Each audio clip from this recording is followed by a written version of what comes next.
There's a committee trying to open that in the meeting.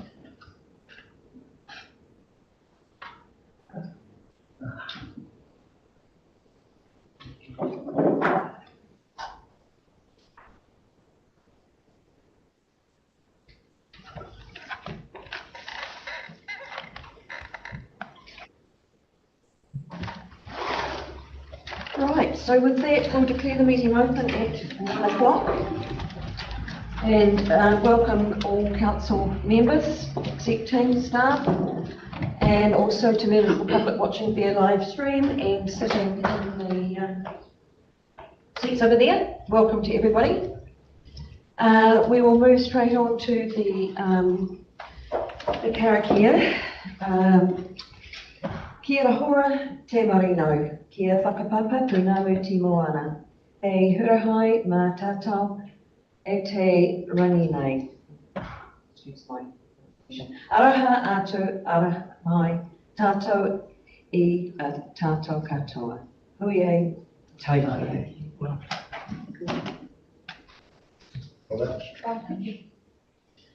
Apologies, we have none. We have a full house today, which is fantastic, so we will move past that one on to the declarations of interest, as we normally do. If everybody can keep that updated, just check in every now and again, make any amendments as needed.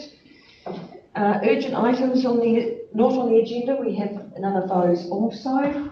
I will, before we commit into the minutes of the meetings, just make a couple of comments. First and foremost, to the trip that we had to Walla on Tuesday. I'd like to thank Donna for the vehicle that we used to get everybody there, and to Riley for driving us all there safely, there and back. And to the councillors that attended, it was a great day. It was very insightful, and also good to see the plan for their management of their flooding situation was of huge benefit and relevance to us as well, with having Friends Joseph as our situation. Just another point is the submission, the place name of Friends Joseph are due to close on the 12th of December. So if anybody's interested in putting their own submission in, it would be greatly appreciated. It is quite significant. It's just not a matter of changing the spelling, it's the repercussions that go with that.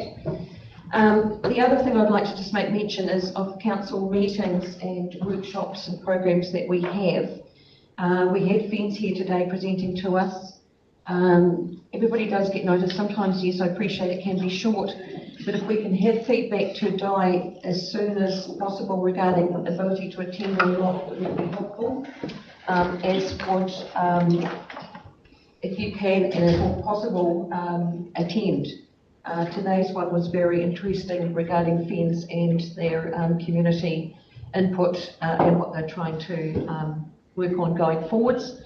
And we've had a few others lately where we haven't had great attendance, and being a councillor isn't about being selective on what you do and don't attend. It's about being there and representing those that voted you in, and covering the field of what the responsibilities are within that.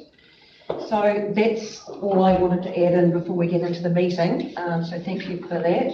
So if your worship, may I just ask, are we encouraged to submit on the Friends Joseph proposal? Just as a personal thing, council's putting a submission in. Councillors were encouraged not to submit on things. It was all right to have it in the plan process anyway. As a councillor? Yeah.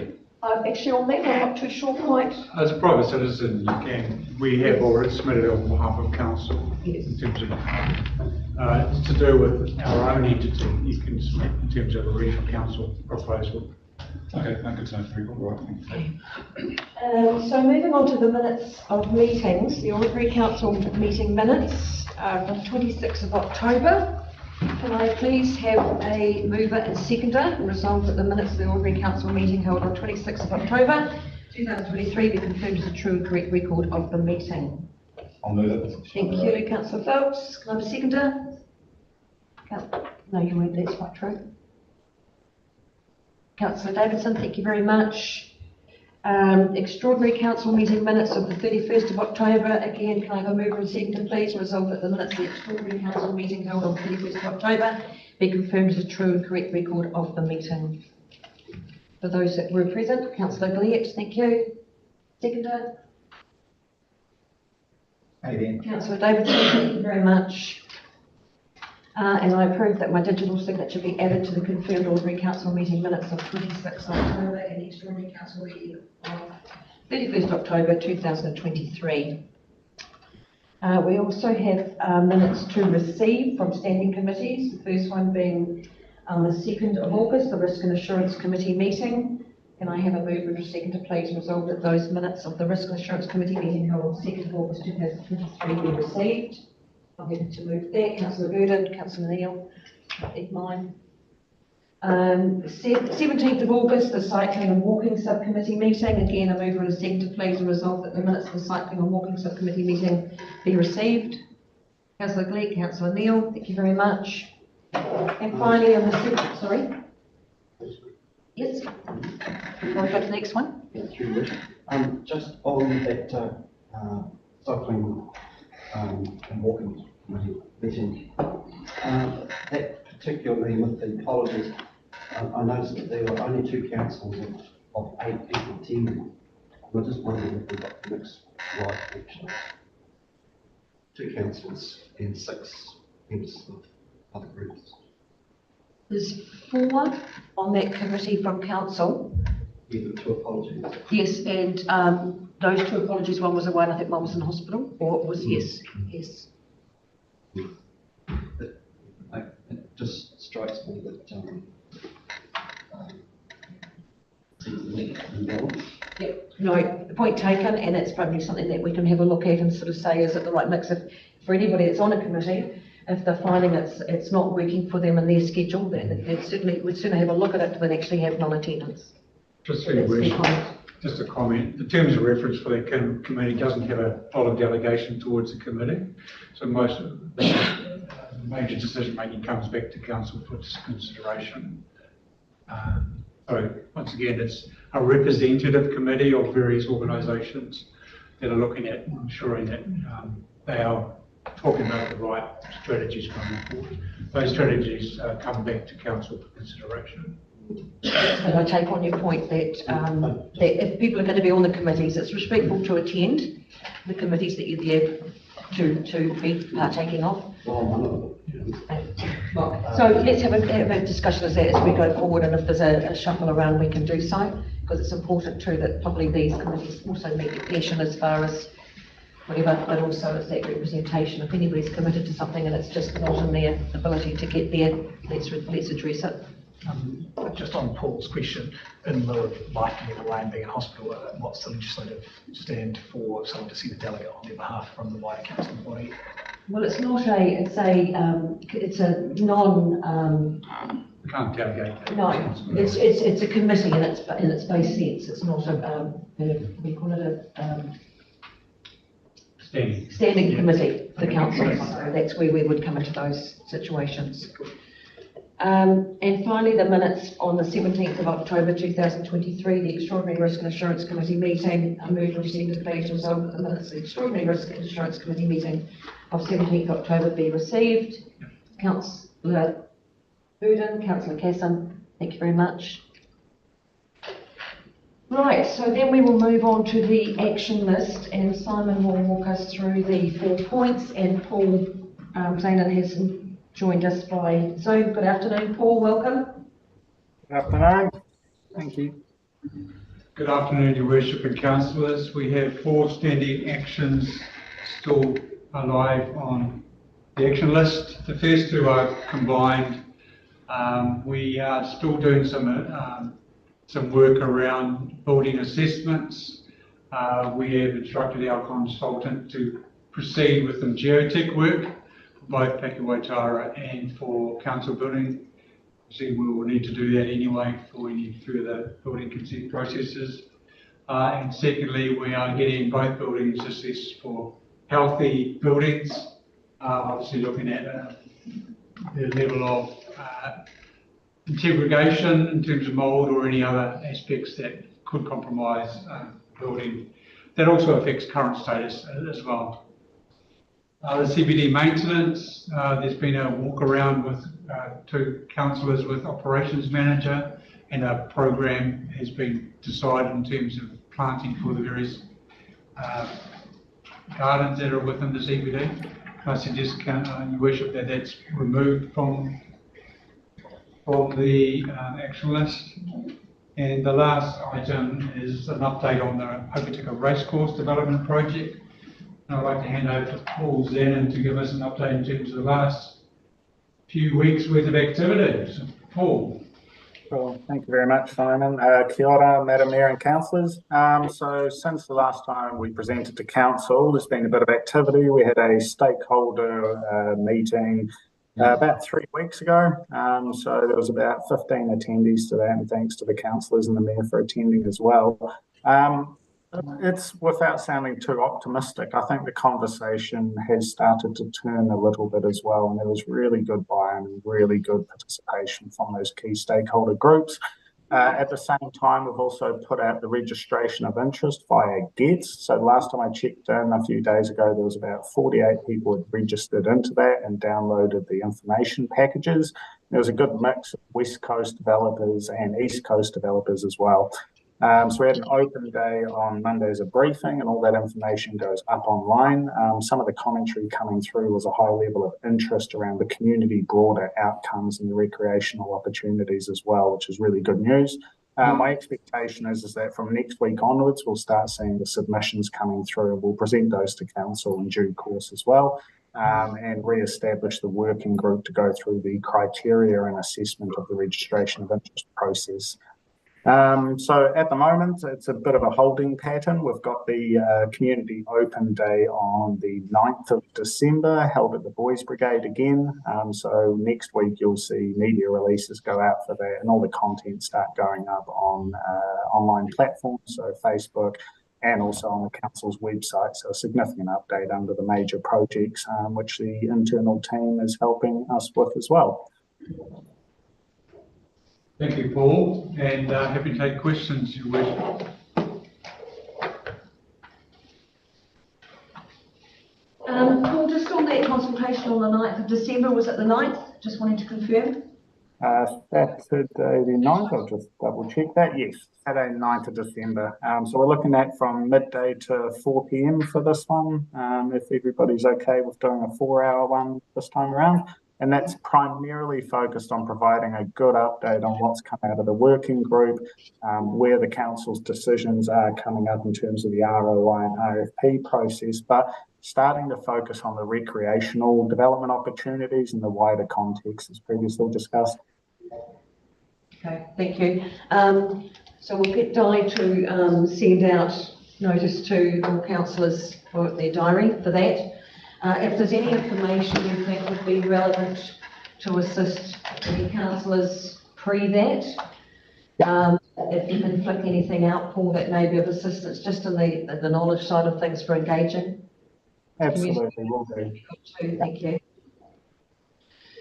Does anybody have any questions for Paul or Simon? All right, thank you very much, Simon. Can I have a mover and seconder, please, and resolve that the updated action list from the Chief Executive be received, please? Councillor Beard, Councillor Danera, thank you very much. Thank you, guys. Thank you, Paul. Thank you. 3 and 2.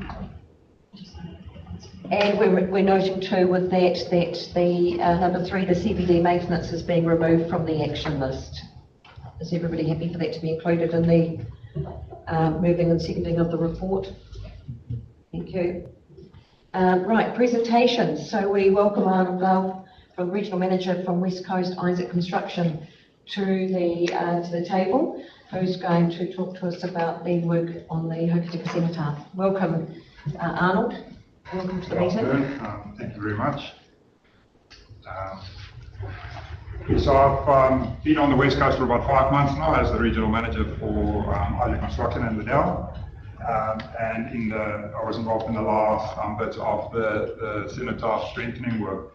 So I'll run you guys through what we did from the start up till the end, and then at the end there's some chances on questions, if there's any questions on that. So the things I'll talk about is the deconstruction of the cenotaph, designing the solution for the new cenotaph. I'm constructing the new base, repair the cenotaph components, all the bits of the cenotaph that we took apart has to be repaired, and then re-erecting the cenotaph again. So in April 2021, while we had a contract, we won a contract with the council to clean the cenotaph. While we were busy cleaning the cenotaph, we realized that it was really unstable and it was moving quite a lot. So after some discussions, it was decided to deconstruct the cenotaph. So we took it apart and we took all the marble to our yard in Bayata.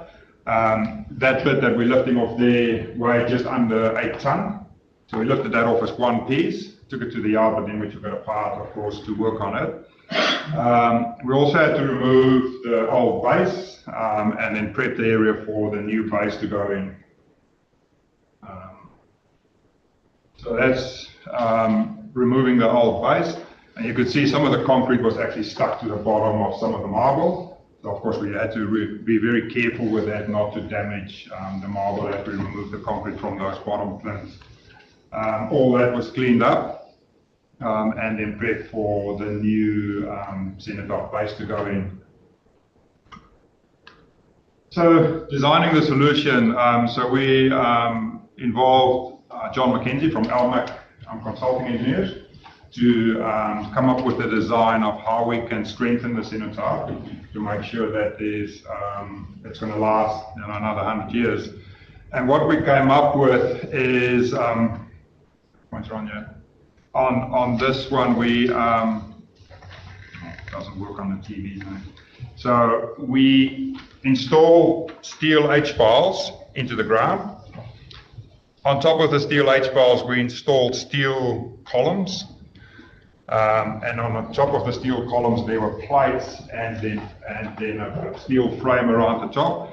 So what that meant is all the weight from the top, so that 7.7 tonne, was not resting on any of the columns or anything underneath. It was straight down through into the steel piles that we installed. So there's no actual weight at the moment on any of the columns. The whole thing is into the ground, which is the design that John came up with. So after the design, or during the design phase, we also, I'll just do this one. We also designed the new base for the cenotaph. So it's mostly just a replica of what's there. But it's now got this 4 steel columns in it that's bearing down onto the ground, into the ground. During that time, we also had the stonemason starting to work on repairing some of the broken bits of the cenotaph.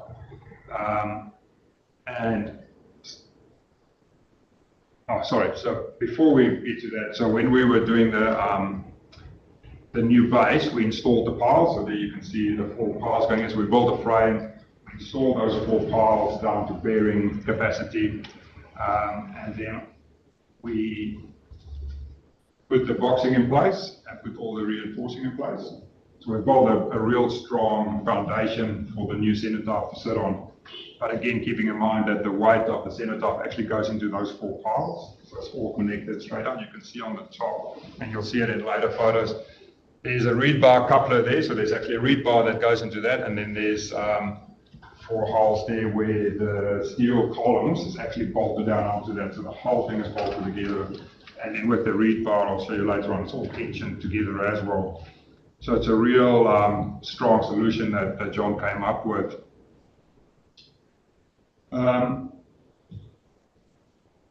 So that's the base after we poured it. I think that was around April of this year that we finished that part of the construction of the cenotaph. Then, so the other thing we had to do is, while we were doing all of that, the stonemason had to repair a lot of damage on the cenotaph. You can see there's quite a bit of marble damage there. There's a bit of marble damage on the corners here, and there's a bit that I've just shown where he's done his repairs on it. So some of the repairs we cut out of the bits that we took out of the centers of the cenotaph, and we managed to glue them in there. But other bits we had to do it with like an epoxy that he's worked around. And if you go and look at it now, it's very hard to see where he's done it. He's done a brilliant job of blending it all in and making it all look as new as he could. So he was working on that. That was quite a time-consuming process, getting all of that done, and even around the top. I didn't bring more photos of the damage, but there was quite a lot of damage on it, so he spent quite a bit of time to fix all of that up. So what they also, the stonemasons also in our yard, we cut the centers out of the cenotaph to make it lighter. So that's one of the pieces where we've cut the center out of it, and you'll see that there's not a lot of marble left on the edges. So we had to be really careful on how we did that, because the last thing we wanted to do is to crack any of that marble doing that work. So we cut about 4 pieces, all the centers out of them. And then the big piece, we just mold the inside out of it, because we couldn't go all the way through, because you'll see the bottom of it. So we actually cut some of the marble out of the top of it, again, to reduce the weight. Again, on this one here, you can see some of that repairs that was done by the stonemason on broken bits. And we also had to core drill through the center of those bits, but also we had to core drill through those columns, and that was quite a task, because we were doing it by hand. There's not a machine that can do that, so we were doing that by hand, and we had to make sure that, of course, we don't go offline and then come out the side of the column, which would have been a disaster. But also, we had to be straight enough that we could get that steel pipe through. And there's only a couple of mil tolerance around the steel pipe and the marble. So all 3 of them went 100%. The first time we put the pipe through, it went through. The 4th one, the pipe didn't really go through as well as it should, so the stonemason spent a little bit more time on just reaming it up, and took him only a couple of hours, and then the pipe went through that as well. So once all of that was done, and we also, in the background, we built all the steel work to make sure that all the frames and stuff is built and galvanized. So after we've had all of that work done, we then started putting the cenotaph back together. So in that photo, you can see that we first took all the steel work and we erected all the steel work to make sure it was all going to go up and it's all going to fit perfectly in place. We then, where we're just fitting everything in place to make sure everything fits together and everything sits on top of each other. You can see in this picture, but I'll show you in other ones as well, there's the flanges on the top, and this flange sits on that flange. That pipe sits on the steel column at the bottom, the steel pile. So all the weight gets transferred straight through down to the bottom, so there's no weight sitting on the actual marble columns. So we took the steel work away again, we left the columns in place, and then we started to slide the marble columns over the steel work that was in place. This part of the project most probably went the quickest, because everything was designed, everything fitted. We tested everything in our yard before we brought it out to make sure everything will fit on properly. So when we started building it back up, everything just worked out perfectly to how we planned it. There's the rods that I talked about that were screwed into the bottom of that coupler that was in the pile. So that rod goes all the way through. That's us lifting on so there we've taken the cenotaph into bits, and we just lifted small bits onto it at a time. And the reason we did it like that is because at the top here you can see how that's what we've cut out of the that bottom bit of the cenotaph to make that a bit lighter. This is what was cut out of the tops, so there's not a lot of marble left there. But then the steel columns come all the way through, right up to the top, and then on top of those steel columns, we put a frame, and then we tension those rods up. So we pulled them tight, so it pushes everything together. And then inside that frame, we put a nut on. So all of that is now in tension. So it's about, you can see on there, it's about 2,000 PSI is the tension that it sits on. And that just holds everything together, but it's still all sitting on the steel base that's in the bottom. So once we've done that, we then lifted up the final bits of the top, of the cenotaph to finish that off. But you can also see, of all the steel work that we've done, the only visible steel work is that plate that sits at the bottom there. So when John designed it, he really tried to not have any exposed steel work. That's the only bit that's visible if you look at the cenotaph. And that's the finished product. So there's a little bit of work still to do just on the bottom base. We're just looking at plastering that because we're not happy with the concrete finish is good enough, but for what, I mean, you've got marble and granite and the rest of it. So we really want to just tidy that up. So we're just in the process of getting the plasterer on board to come and do that for us and make sure that looks nice and tidy. One of the other issues we had is when we were all on site and we were lifting that bit on, we didn't know which way the wooding had to go. So we had it up in the air, it was hanging on the crane and it was just coming down, and then one of the foremen said, "Oh, which way does the wording go?" And we were all on the phones looking for pictures of it and we couldn't find anything with the wording on it. So we found the head office or the office, and I think it took him 20 minutes to find a photo that showed us which way the wording went. But we thought if we get that wrong, a real disaster. But we weren't sure if somebody would notice if it's the wrong way around.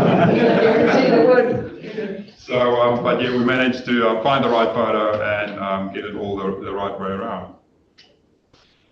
Yeah, so that's just very short and sweet how we took it apart, rebuilt it, fixed up all the bits, all the marble bits, and then folded back onto a steel frame, so it's going to last 100 years or more.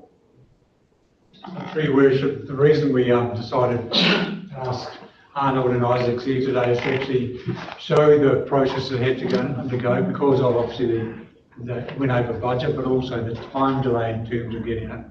Really difficult at the start, trying to find a stonemason as well, Arnold, correct? That's right, yeah. And obviously the work that went into it is considerable. So at the end of the day, we've got a beautiful piece of heritage restored to a very high standard. And I think, I mean, when I arrived 5 months ago, and that was up in our yard, and Anna Liddell took me for a walk through the yard and said, "Oh, this is the cenotaph." I thought it was just rubbish that was there because it was all cut to pieces. There was stuff lying around. It was like.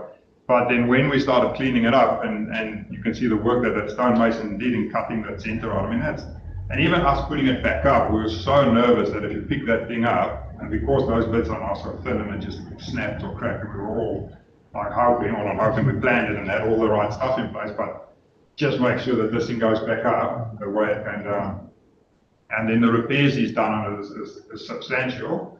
Of course, as contractors, we always take lots of photos in the beginning to show that we didn't damage anything. And there's a heap of photos of all the damage around it, and he's fixed everything up. It's really tidy. Who was the stonemason? Oh, I don't know his name. Do you recall the stonemason's name? No, I don't know. I think he was he appointed by the council? No, by Isaac. I'll find out. He did a brilliant job. I mean, he was extremely busy, and some of the delays on it was, of course, getting him available to do some of the work as we were designing it. Because the first bit, fixing it was easy, but then as we designed it, he had to start drilling cores through it, and of course, we had to make the thing lighter. He had to start cutting bits out of it. So there's definitely a delay there. There was definitely some delay, especially earlier this year with Liddell as well. We were on another job, and I'm trying to push people onto here to get this done, and it's always that juggle of our other client was also screaming and shouting us getting it done. I can mostly say it was a Kiwi Rail job with a blocker line, and we had to meet that because they planned those things a year ahead of time. So we were trying our best to service both clients, but there was definitely some delay from our side on that as well. It's good job. Whereabouts is the marble from originally? I was told it's from Italy. So, again, when me and Anna talked about the job, that's what she told me. It's from Italy. You can see from that the extent of the problem, because Cass Square basically is a bush swamp turned into a field, hence very much ongoing. And so back in the day when they put that cenotaph there, clearly they didn't do any foundations, they just poured concrete on top of the swamp. No wonder it was slumping, and I mean, goodness, wouldn't want that cat that was on the top of 8 tonne, I think. Yes. 0.7 tonne. Decorating. And it wasn't connected to anything.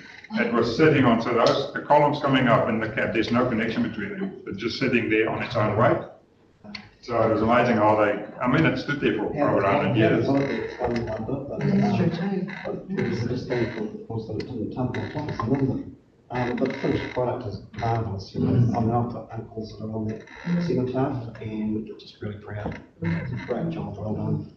And we would like to offer our thanks, sincere thanks for the work that's been done, but it's not just the work, it's the care and respect that's been given to the cenotaph and all that it means and the history that it holds, and also to yourself, Earl, for your involvement with it too. I mean, it's been very much a team effort right through, but the respect that you guys have given and the way you've worked with the job, we really appreciate it, we're grateful, as is the community, because it looks outstanding.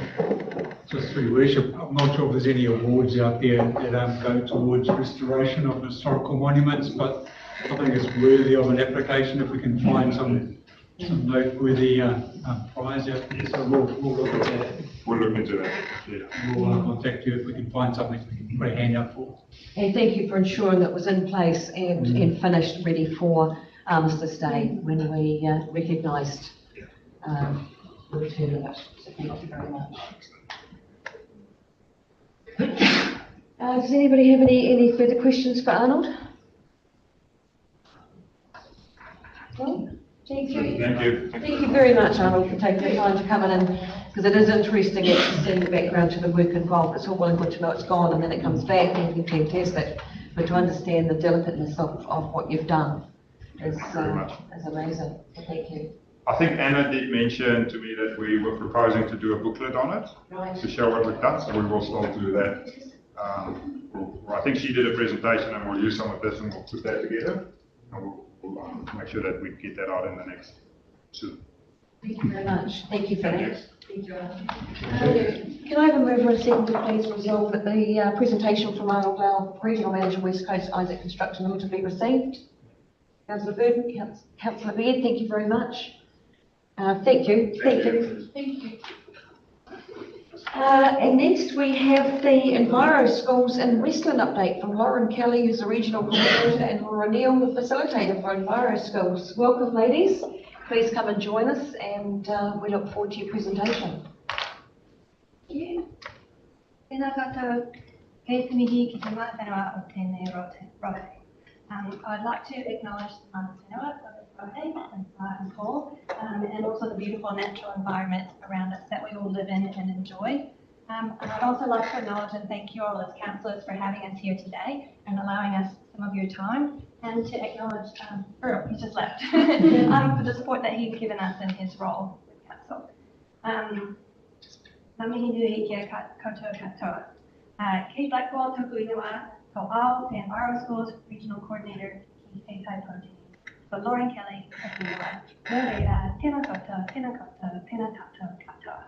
So I'm Lauren, I'm the Regional Coordinator for Enviro Schools coastwide from Karamea to Haast, but I'm based in Blackwell, that's where my home is, and I'll hand it over to my other colleague to introduce herself.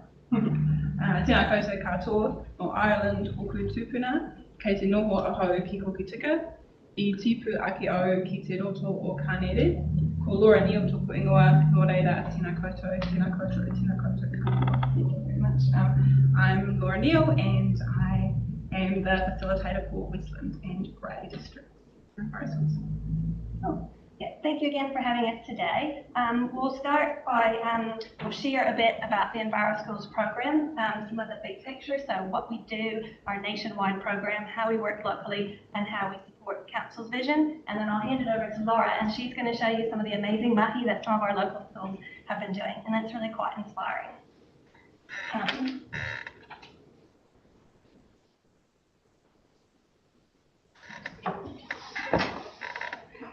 let's get started. So, what is special about Enviro Schools? How many of you are familiar with Enviro Schools or have children or mokokuna in an Enviro School? Any? Yep, cool. All right. Enviro Schools is a national program that's tailored in each region to meet the needs of the local community. So it's different in every location that it's run. The overarching vision is to create a healthy, peaceful, and sustainable world through learning and taking action together. Our kaupapa, or approach, is action-based and it's holistic. So we try to look at the big picture. We support young people from early childhood, so the wee ones at kindy, all the way through to secondary school, to feel empowered to lead sustainability projects within their school, or kura, but also within their wider neighborhood and community and around the country.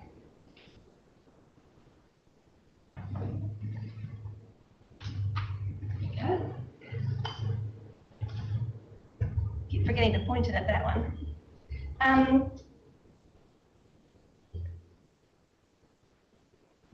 So, cool. As you can see by this, sort of organizational structure, we're a multi-layered support structure where children and young people, they play the most important role. So they actually get to learn about their environment and then help with the decision making. The children are supported by their teachers and whānau, and Laura and I as facilitators support the teachers to weave sustainability into their curriculum, and we help them to build connections with their community. There's a whole lot of people and organizations and funding involved. And in terms of the whole model, the investment from councils is about 1/3 of the total. So that's really important to help us keep the program running. And the rest of investment and support comes from central government and from the community. So to break it down a little bit, we have a big emphasis on community connections, and we tap into volunteers and donated goods and in-kind support quite a lot. We also work very closely with a very active school network, so the teachers, principals, school whānau, and they invest their staff time and school budget, which is funded through the Ministry of Education. The regional roles, Laura and I, are funded by councils, so district and regional councils and other places, through the waste levy. So the waste levy money that council gets back from Ministry for the Environment gets put towards Enviro Schools. And on the coast also contributes funding for the regional coordination of it all. And on top of it, so it's kind of at the bottom of this picture, but actually an umbrella sort of overarching it all and holding it all together is the Toi Mata Foundation.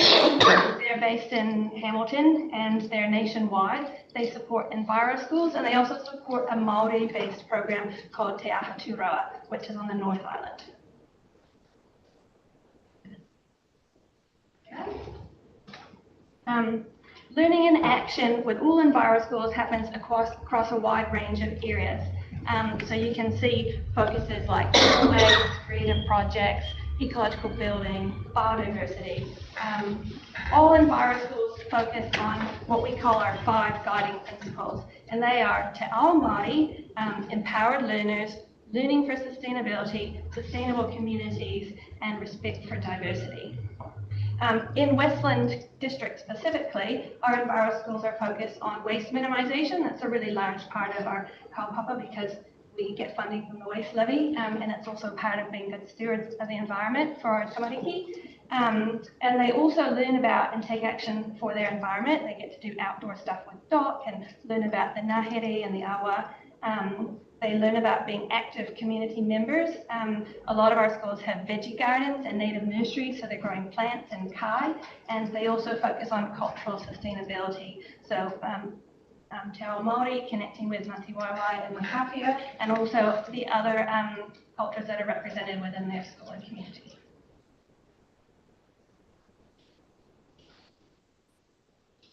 Enviro Schools was specifically designed to meet multiple local government outcomes, and it's supported by over 80 councils around New Zealand. So on the left, we've got the regional view of which regional councils support us and the strength of their support, how long they've been on board, and on the right is the district councils and the support that we've received. And Westland District Council has been contributing to us since 2016, and we're very thankful for your support. So that's kind of the national view, and now the regional view, so I'll just narrow it down slowly. We have 18 Enviro schools across the West Coast region. That's soon to become 20 because we've got a little bit of funding to bring one more on board in Grey District and one more on board in Fuller. They'll be starting in Term 1 next year, and Laura and I are already working with the principals and teachers so that they're up to speed and ready. We have 2 part-time facilitators, so Laura and I each work 20 hours a week. Half of my role is regional coordination and half is facilitating for the Buller schools, and Laura spends all of her time facilitating for the Westland and Grey schools. We also have a lovely lady from Ngāti Wairau called Taylor Nelson Tuhuru. She's been supporting us this year to connect with iwi and also helping Laura and I learn tikanga and a little bit of reo and things like that. So it's been really amazing to have her. She's based in Christchurch and she's just finishing up her degree, so she's going to we'll hopefully work with her in different roles in the future.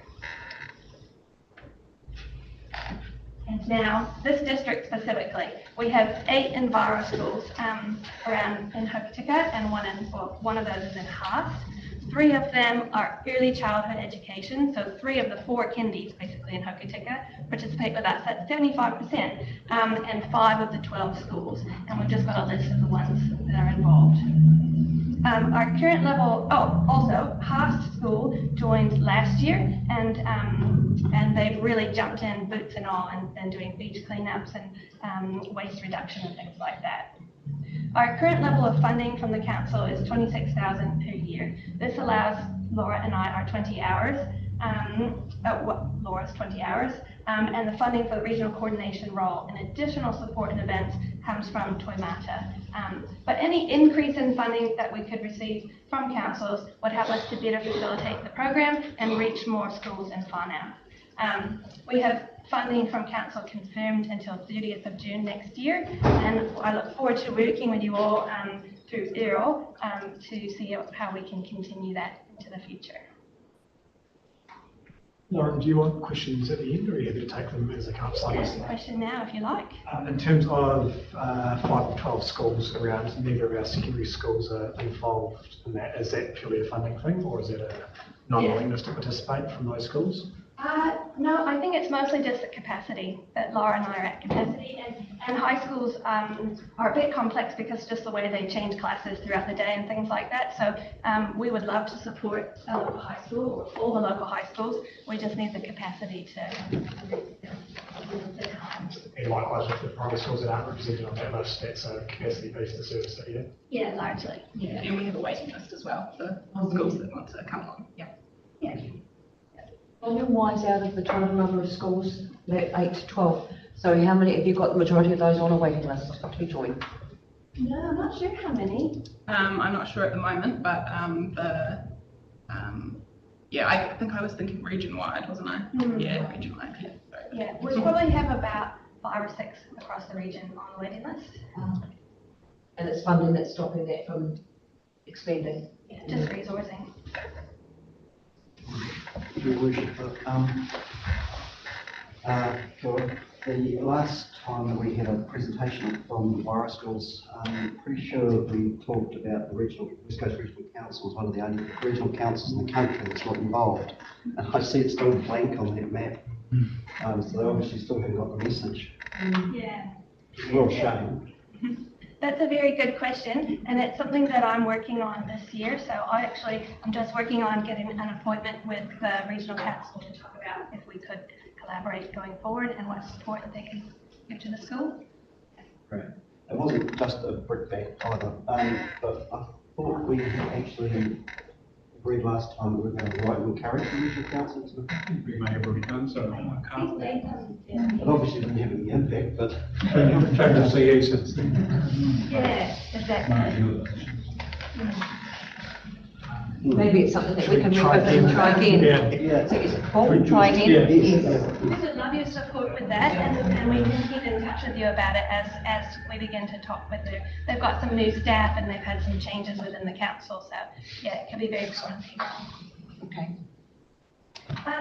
So our long-term relationship with schools has enabled us to grow a really committed network of people, young people and families, who are focused on having a resilient and sustainable community. And I feel like our kaupapa and the actions that we take fit in really well with the council's community vision, which is working with people of Whistland to grow and protect our communities, our economy, and our unique natural environment. The following slides, I'm going to hand over to Laura, and they'll show how we sort of fit in with and align with your vision and strategy and all the money that we've been doing. Okay, so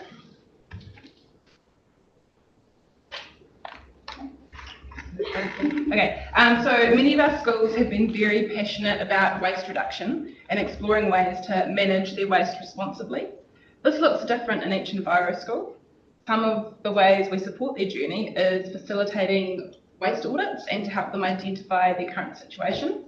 We supply them with some fabulous zero waste resources and hold hui like this composting workshop that we had at Kids First Hokitika to help kaiako upskill where needed. The composting workshop was also open to community organisations to maximise community benefits and encourage networking opportunities.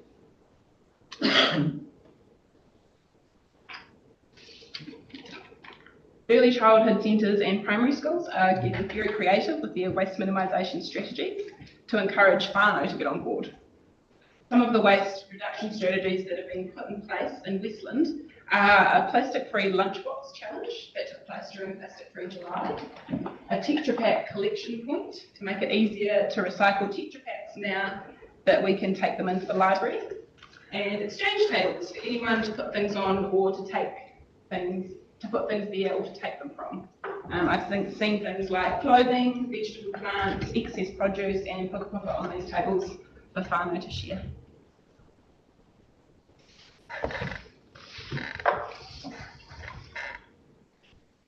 Another thing we're involved with is sustainable coastlines. So sustainable coastlines, through a program called Litter Intelligence, works with schools to pick up rubbish from their local beach, collect data on what they find and provides insight and inspiration for a litter-free Aotearoa. We've been hands-on with school groups, supporting them to conduct these beach surveys and audits. It's a great continuation of waste minimisation work and helps to make it real life. When assessing what they find, students are making the connection between waste they produce at home and school and what they find on the beach. Long-term solutions around waste reduction, especially for single-use plastic, is highlighted. Currently, Haast School, Hokitika Primary, Kāneri and Kokatahi Kōwhiturangi are involved with this.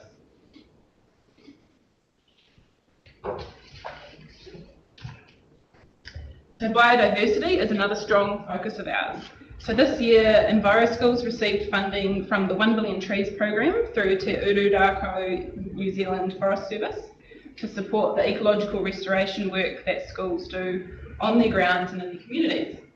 In Te Taipōtini region, we used this funding to set up an action fund for our Hokitika-based schools to apply for actions and contribute towards the restoration of the Wadstone Island project. 3 schools, Hokitika Primary, Kāneri and Kokatahi Kōwhiturangi, applied, and they're now working to revitalise their native nurseries installed in 2017 by Conservation Volunteers New Zealand and grow trees for the Wadstone Island project. Students are learning about seed collection, how to plant seeds and seedlings, and how to look after them until they are ready to plant. They're also looking forward to visiting Wadstone Island and learning about the restoration project, as well as planting out their trees when they are big enough.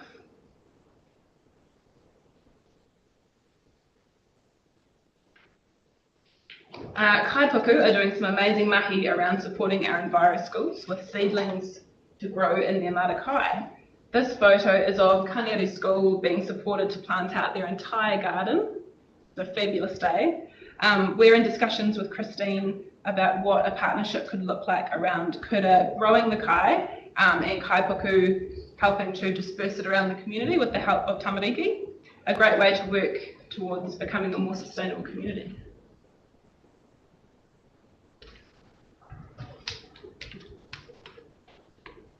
Now, going back to the 5 guiding principles that Lauren talked about earlier, one of our 5 guiding principles is Te Ao Māori, and something that is really important to us is encouraging our Enviro schools to build meaningful and authentic partnerships with mana whenua.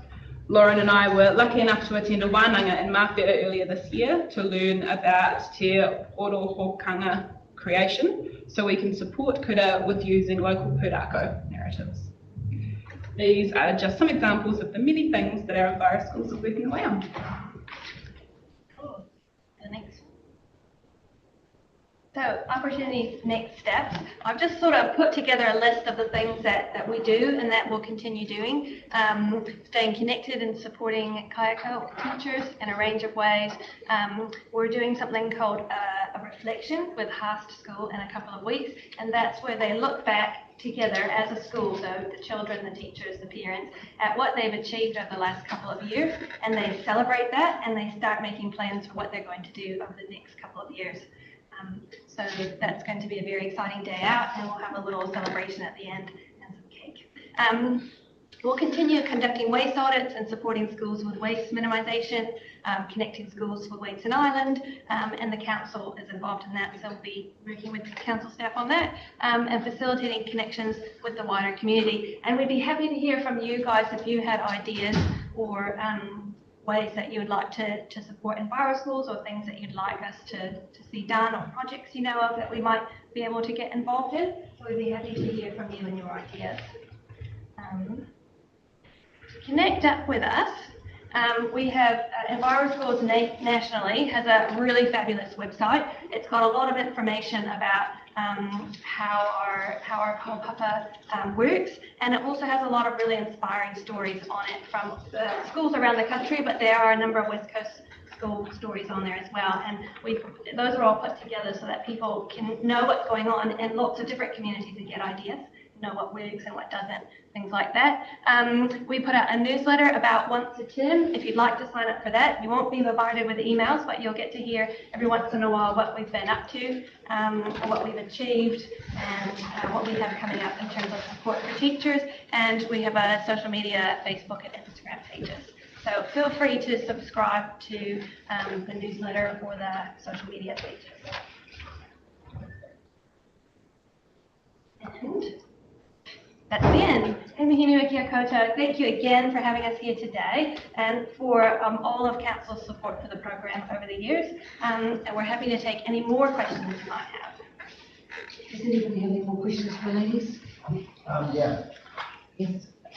Just, it looks all exciting stuff there for the young children. So what part do they like the most? Like in terms of planting up at the Weights and Island, or learning about the Maori culture, or which part? Yeah, it's hard to say. I mean, every school's different, every student's different. What I observe is that the favourite thing is getting out into the te taiao, into the environment, and just enjoying being out there instead of being in the classroom. Very cool. Thank you. I just wondered what sort of connection you had with the source of the problem, the packaging problem. You're sort of like the ambulance at the bottom of the cliff, really. Yeah. Do you have any influence further up the chain? Well, that's one thing that we do look at, and for kids that are some of the older kids, they get to choose what action they take. So they are encouraged to choose actions, and they could say, for example, write to central government or write to the companies that create packaging. And they can also do, I think, for learning about the Little Blue Penguins, they actually contributed to a brochure that went out around the community about penguins, so they can contribute to literature and things like that. But yeah, that's a very good question, and we can support them to do more of that, but it's the kids get to decide what actions they want to take, and their connection to it is that through their curriculum and their classroom activities, they learn to read the environment, to understand it, to recognise that it's healthy, and to decide if it needs to change, what that change might look like. And in some ways, because we're working with tamariki, we're working with that generation that's going to come up in the future, so hopefully they're going to make the decisions for their adults to do, There was an Enviro school in the North Island, in Northland, and they did a multi-year, probably like over 10 years journey on their awa, so doing restoration and things like that. And it culminated in they took a field trip to Parliament and they actually went and presented their work and their ideas and what they wanted to see change for freshwater to Parliament. So yeah, there's a lot of really neat things happening up here around the country. Confession, I'm not very disciplined when it comes to waste minimisation. But I do get the message though from my moko and so that's where it comes from the schools. Plays its part, isn't it? That's how it changes attitudes. Very good to hear. Thank you. You're quite right with that. It's where the condoning comes from them, is to us. So the training's obviously working well, because I think that's resonating right around the countryside. I'm with Paul, I'm constantly getting kicked about it as well, so. What's going on? But it's great to see Post Waiora involved, so keep tapping in there, because it's a good space to get into, so this is great, thank you. So a question for Paul and Francois, have you made changes?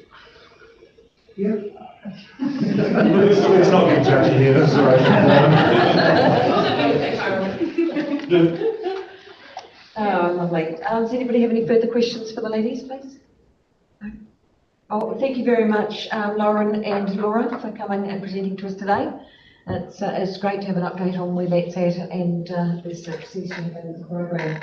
I think half the uptake for the kids depends on who's delivering, because your passion gets the kids on board, and that's coming through with your presentation today, so thank you very much for that.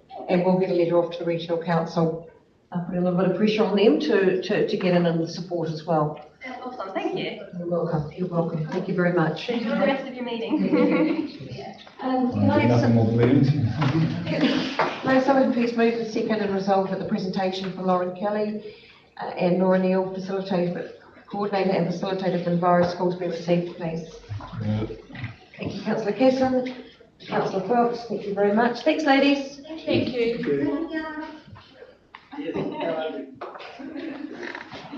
Right. I think there's a way of Transportation update. We will move straight forward to before Mr. Phelps gets started. Welcome, Carl, to the table, and we look forward to your transportation update. Thank you very much. Thank you, good afternoon. So, yeah, in spite of the cover picture, it's not but things that I'll be covering off in this update is just where we're at with our current funding bid for the National Land Transport Fund. What does it cost to maintain a road? It's often a question that gets asked, so we've done a bit of research, broken it down into some facts and figures that we can cover off. But we'll talk about asset retreat and level of service changes. So we've identified some conversation topics that we want to progress and have with yourselves and going forward the wider community as well. Where we're at with reseals this season, our footpath program. A little bit on the special purpose road, where we got to with the workshop on the parking strategy, some pieces, and just an update in general on where we're at going with speed management.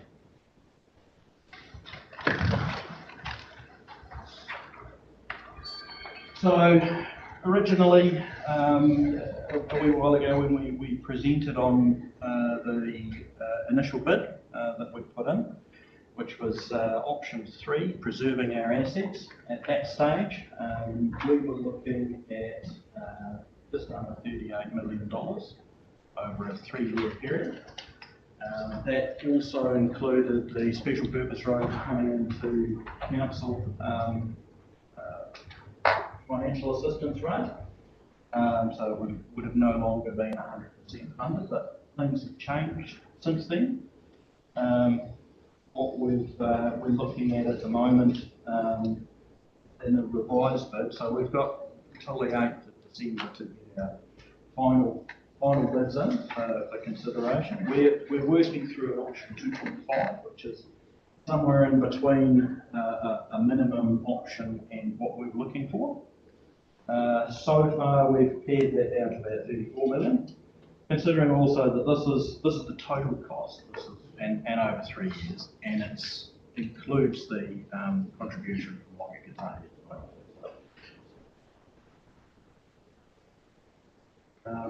What that looks like at this stage, in terms of approximate percent increases in that sort of rating element, just for the roading activity. Whereas option 3 was looking at 9, 10 and 9. We've pared that down to 7, 8 and 5. The do minimum, which sort of holds us there but doesn't really get us anywhere further, sitting at about 2%. But what we're looking at in these figures here is our contribution. So not the full package, it's our 38%, 36% share forward. So at this stage, we are still looking at where we can trim things out and just find a balanced proposition. We would like some indicator of what might be comfortable. So if there's a target that you wanted to set that we can try and work towards, we can certainly look at that. I do urge a bit of caution in that if we go too light early on in the piece and we get allocated less than our light option, we might struggle to maintain the levels of service that we're maintaining. We'd be in a better position if we held fast on a little bit higher, get a little bit less than what we're asking for still, but still have the ability to deliver what we need to. At the end of the day, we can ask for more, get a little bit more. If we can't afford it, we can hand some money back. We release it back to the agency, but it is an option that's available to us. Is there ability to influence the far rate at all? No. Is that set by? No. So there is a specific process that's used for that. Look, and it really looks at the deprivation index quite heavily on the region by region. We're unfortunate that we don't have a particularly high index compared to our neighbours.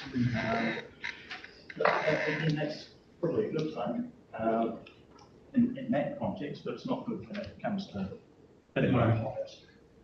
It certainly makes it challenging. I think it's that age-old adage too, isn't it, is that you always ask for more than what you need, because if they're going to cut you back, you're going to end up with what you want. That's exactly right. And the other thing is too, I think for us to say, oh, look, we need to cut that back, we need to know what that gets us for that worth and what's essential as opposed to what's not essential. Yep, and that sort of leads into my next slide. What does it cost to maintain a road? So we often get asked the question, oh, well, is it cheaper to maintain an unsealed road than it is to maintain a sealed road? No. It's more expensive to maintain a sealed pavement because there's a lot of defects that are more costly to repair. But that doesn't mean to say that we should just strip back to unsealed roads everywhere, because it's that level of service and expectation, and there's good reasons for having sealed networks. But in general terms, this is a per metre cost that we've broken it down to. So as you can see, emergency works is a big ticket item, and that's a concern, and that's something that is not going away anytime soon.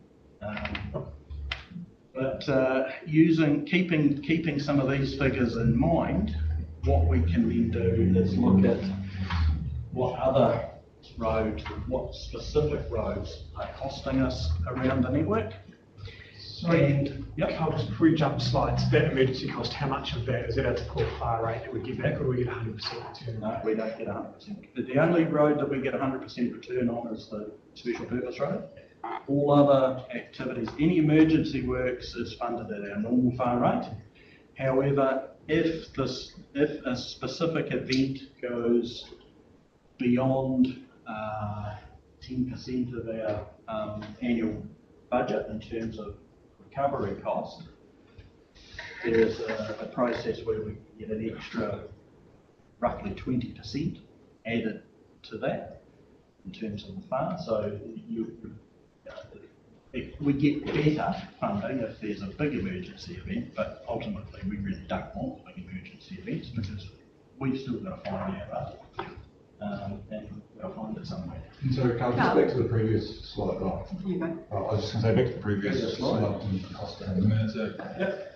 There's other things to factor in there as well, I'd have thought, in terms of things like safety and that sort of stuff too, right? Like a sealed road, you've got better traction and things like that, so you say, depending on your usage and patronage and that sort of stuff, if you've got X number of cars going through a day, you're going to want a sealed road and that sort of stuff, yeah. And what these figures are looking at is purely the pavement maintenance side of things. So I'm not looking at drainage maintenance, I'm not looking at signs renewal, I'm not looking at bridge maintenance. And when you take those into account, the costs change a wee bit as well too. So, but we've got good figures on the pavement. It was easier to just do pavement to pavement. Yeah. It's a nice comparison to keep it simple. Well, those costs, is that annually? That's how much it costs every year? That's just, well, not necessarily per year, that's just per metre. So what I've done is I've pulled the figures from the last couple of years worth of maintenance, and that's just an average on, as we do the work, that's roughly what it's costing us. 5 metres.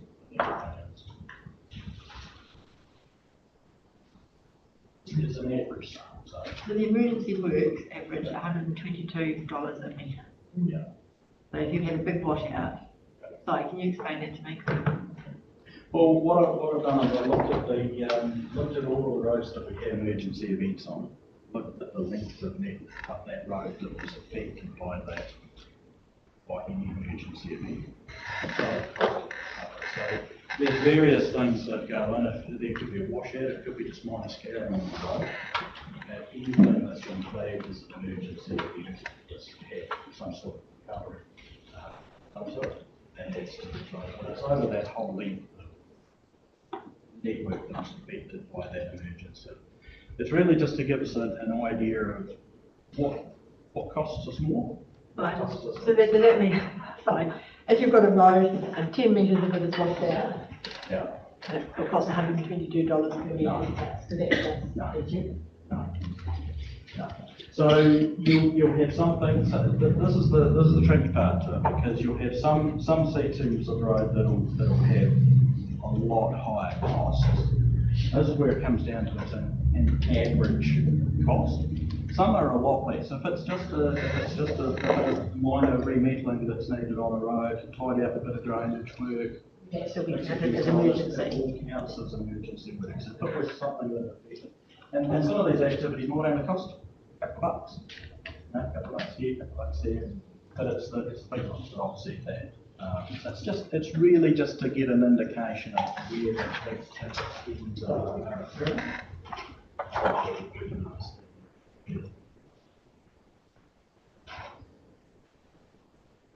So I've targeted a number of different roads and given you an indication of what those roads look like for the maintenance cost that we're looking at.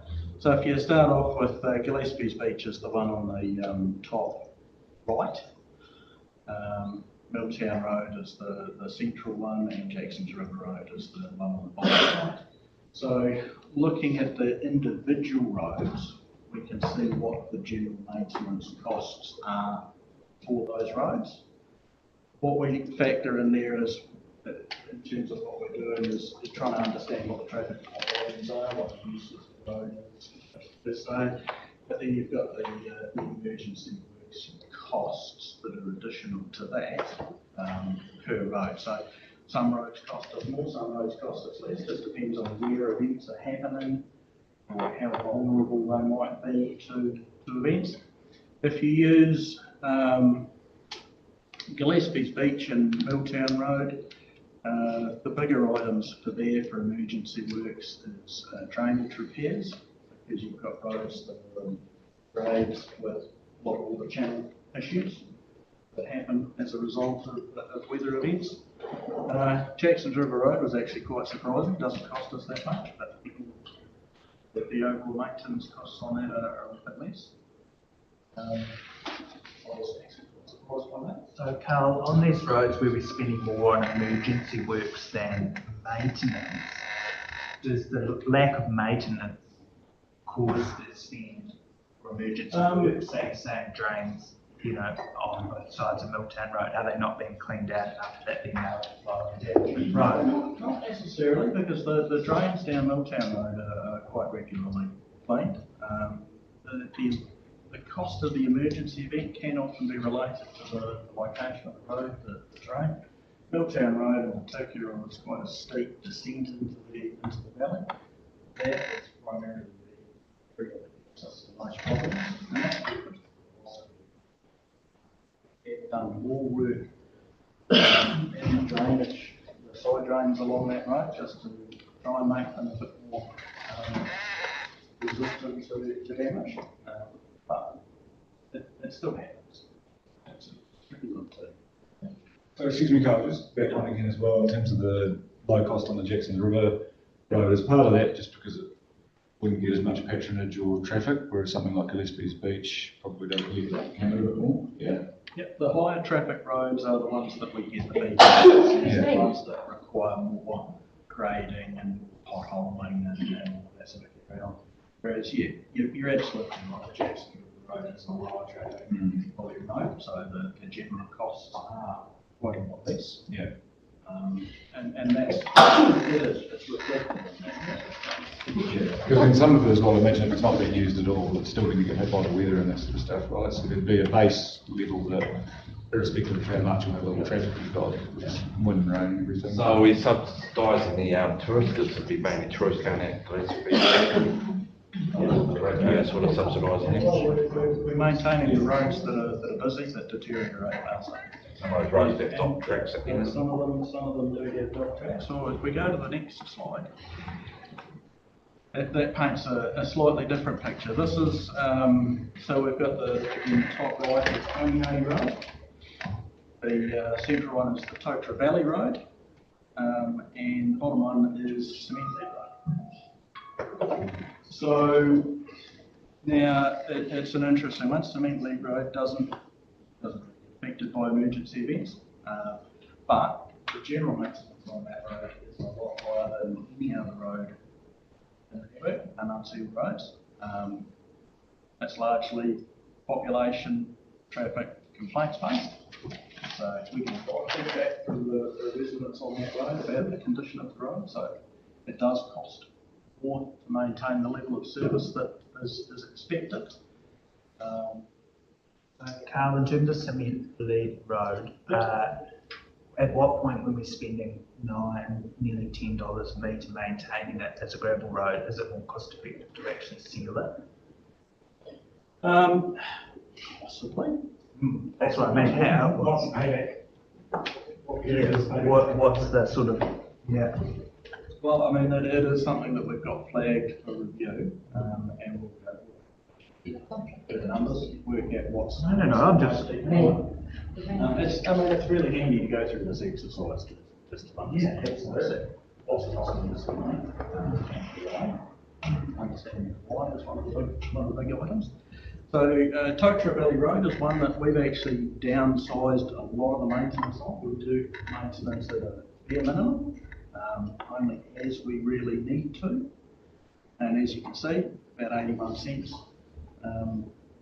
which is quite cost effective. The emergency works, $3.90, it's not huge. It does have some issues in there. There are some stability issues in the banks and so forth. Not a lot we can do about that. Sometimes if the bank fall down onto the road, we have to clean it up. But it's just an example of where your different levels of service stand. Onionay Road, again, serves for really access to the end of the Porirua River. And there's I think there's farmland at the far end, which really is just, I think it's just a bit of grazing.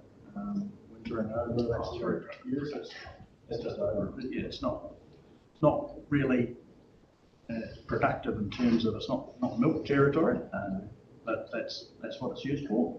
The white vaters would probably be one of the bigger users, accessing patches down at the mouth of the river. But again, later on, that's one of the conversation topics that we'll be covering off. So, Carl, in terms of the Tocha Valley Road and the minimal maintenance on that, just concerned that if we're spending so little on it, does there come a point where we've neglected it and it needs a complete overhaul, or? Depends on if there's a use change on the road at all. If somebody wanted to open up and develop a farm in there, then we'd have to consider something. But again, upgrading of the road, we'd be looking towards partnering with whoever wants to develop it. It wouldn't be fair to expect the ratepayers to fund something along those lines, and it would be beneficial to go into a partnership with a farmer and or who they're producing for. These are options that can be explored.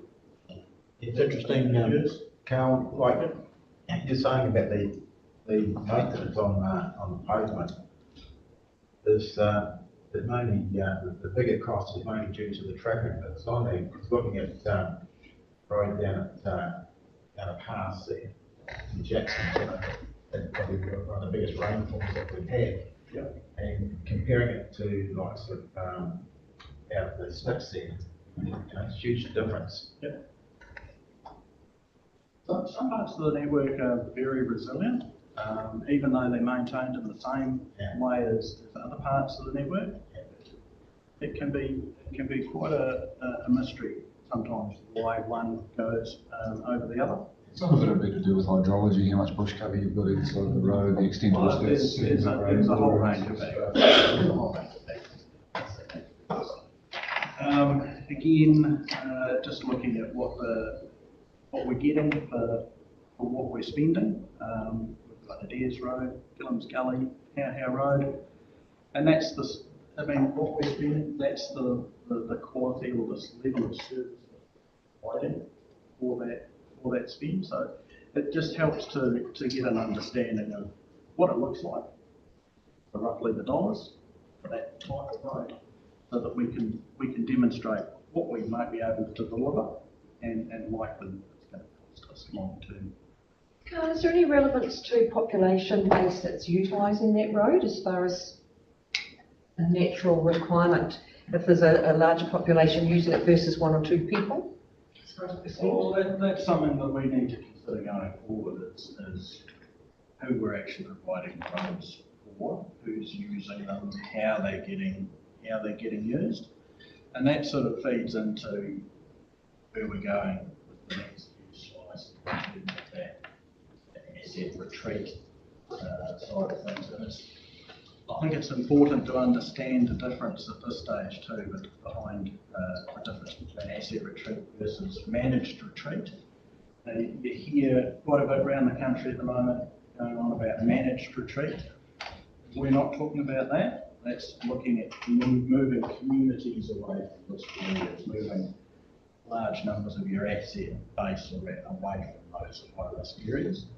What we're looking at is simply rethinking about what we're doing with our assets, what service they're providing, who they're providing it for, if anybody, how they're getting used, and should we still be maintaining to this level of service, that level of service, or a completely different level of stopping.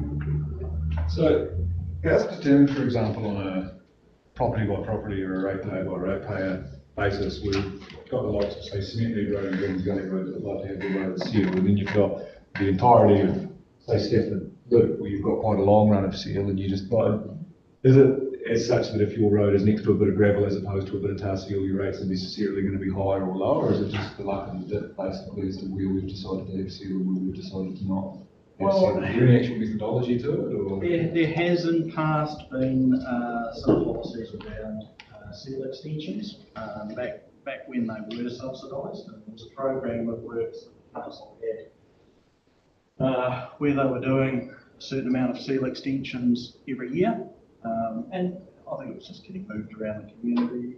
Some of the time it got reprioritised by council to refer to one area over another that was recommended by the engineering staff, and there has been a program of that.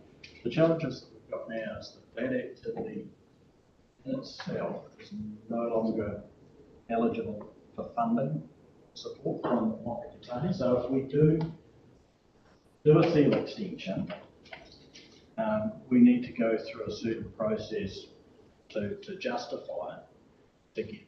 It used to be just approved by default. We have to do it within a certain location. Through.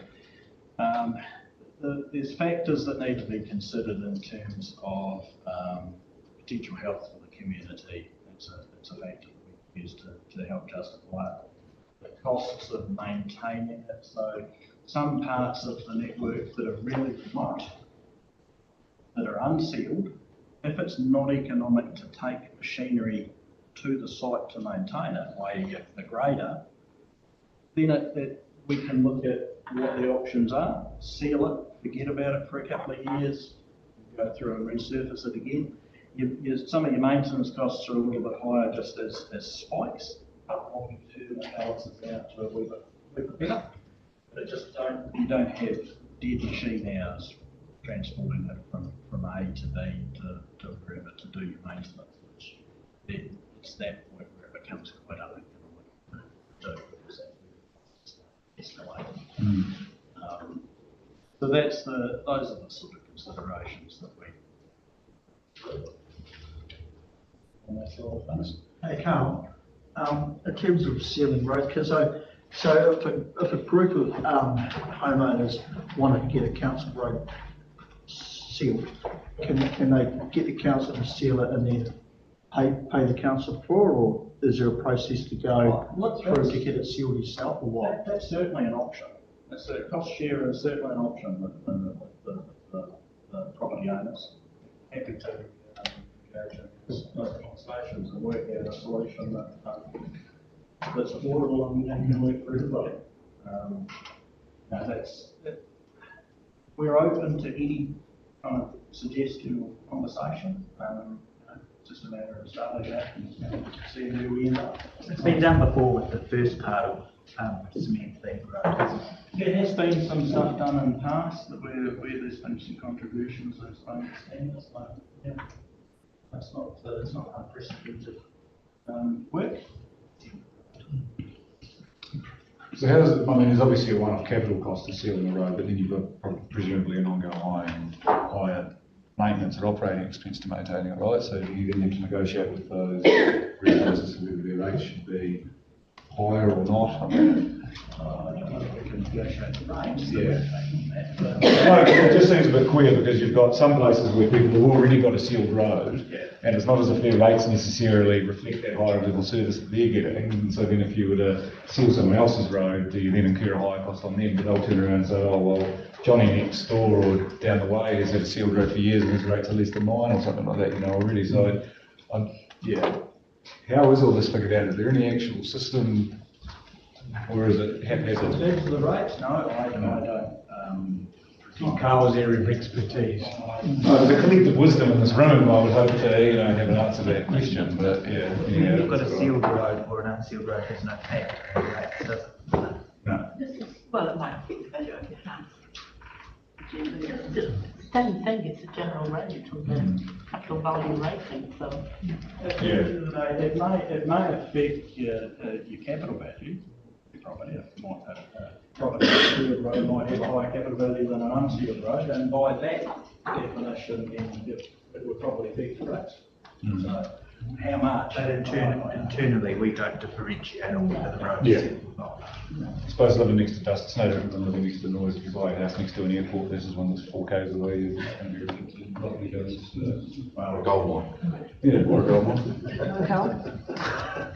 Keep moving, Carl. Moving, Carl. Yes, good to Time's move. going. Yeah. Patrick, time's up against us. So what we've looked at, going through the exercise that I showed you before, where we were looking at the costs per word, where something slightly higher or just a little bit off. We've been working on, and it's very much a work in progress. This is just a very rough cut from what we've seen so far.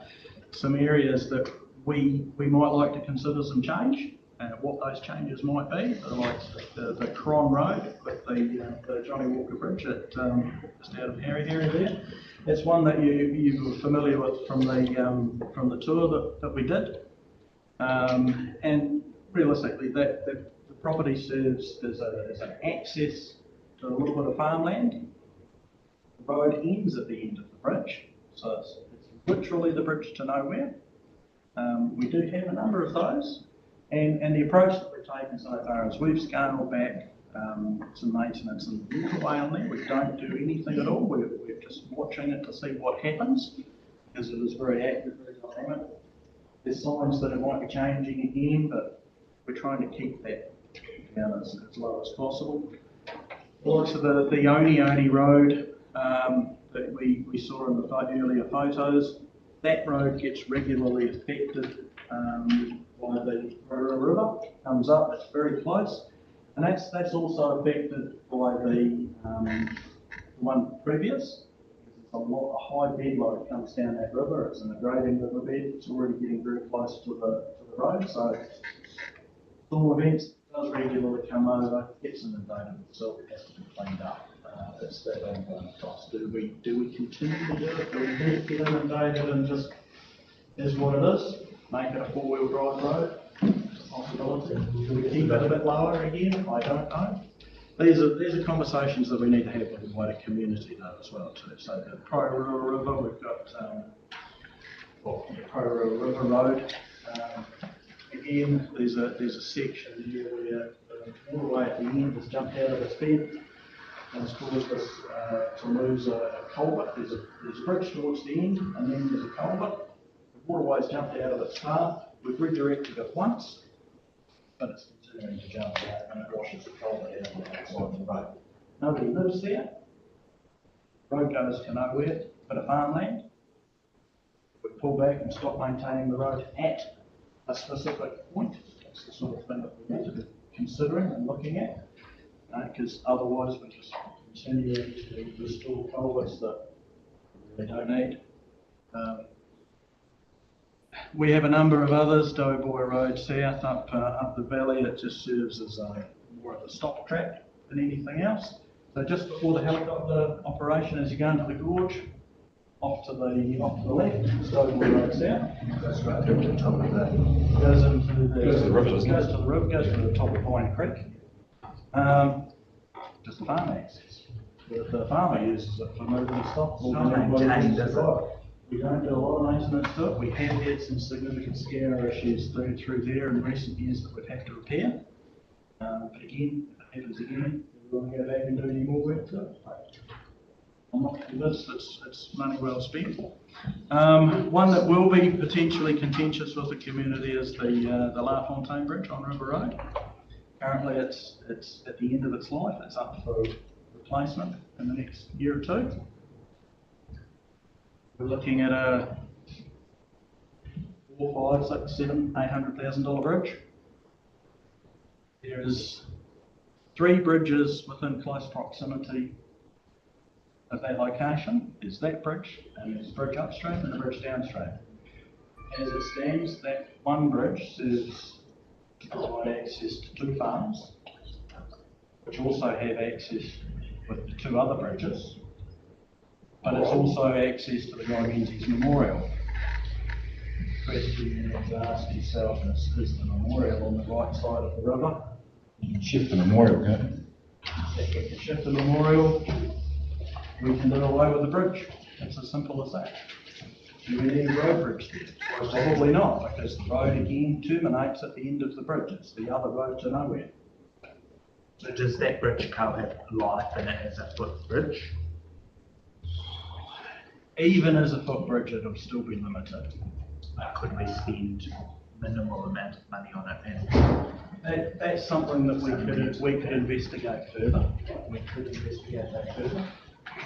But again, the amount you spend converting it to a footbridge, you may be able to move a memorial and build a car park at the correct side, or at a better side, and it might get more access, might get who knows. It's likely to be a contentious issue when we raise it with the community. Well, we shifted the statute to the round, I'm sure. Well, these aren't for us to consider now, are they? They're just No, points no, that you not, put it on the radar. these are just We things just need to to be just aware keep, of time too, councillors. keep in mind. We're not resolving anything here, we're just teaching. We will come back to at a later date. That's right, I'm just wanting councillors to be aware that we're not resolving, we're just bringing to our attention at this stage. Just really to raise your attention. Again, yeah, Totara Valley Road, as we showed, that's the level of service that we've provided. Things to consider as well is that we have a large amount of bridge infrastructure in some of these roads as well. And we have to maintain the bridges or remove them. We don't really have too many other options there. We can hit the bridge or do away with it.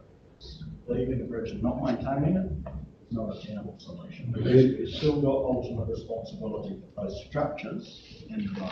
Are there many places where bridges themselves have just been replaced with fords? Yes, and we do that actively where we get the opportunities.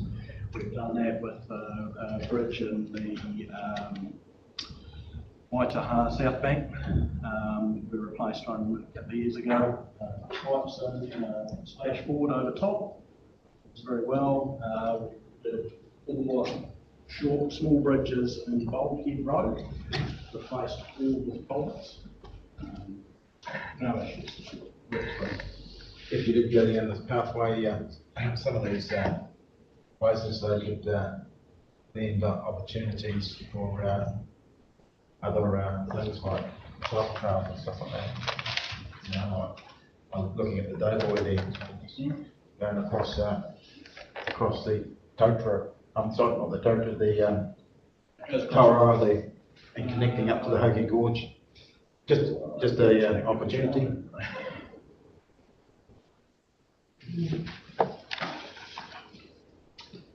Yeah, so these are things that we'll be coming back to you at a later date.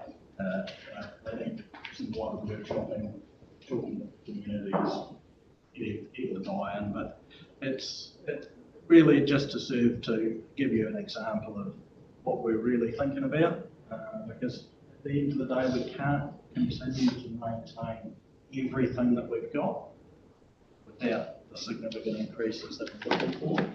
And this is the position that we're in now. We need to think about thinking years. We have a little bit around the edges just to affect the affordability. Carl, we're well over time, so we need to push through. Wrap it up quickly. Pre-seal list. You can review that later. We've got a very small program because we've got a very small amount of money left in the budget for this. These are the roads that we're looking at this year. We haven't produced it as a map because they're all over the show. Footpath works, blues renewals, green is maintenance. Some of that stuff in the CBD is improvements for visually impaired. The Well Street crossing, the 2 either side of the Tancred Street roundabout, that's just some tactile work that we're looking at doing. The path at the back of New World coming up, needing something done with it. Again, through the town.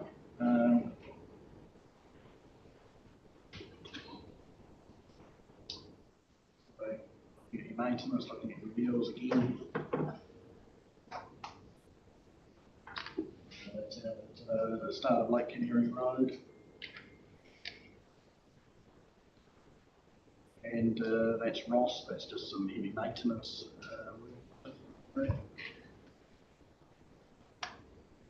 The special purpose road. So we did get a reprieve, you'll know that, that's great, excellent work. what we're looking at doing, we're increasing some allocation into XNLTP for rehab works, trying some more resilience works, more bridge maintenance works. We're just trying to expedite some stuff in there at the moment where we've got a spalling issue with some of our bridges. It has been on the list that we've been monitoring, but keep monitoring it. We might not get it done in the time that we've got. We've got 100%, so we can expedite it. Repainting the Arawater Bridge and continuing to engage Whakatatahi and open, clear communications around what the future is on that road and what we can do if we can keep it as an SPR. We'd certainly be pushing for that option.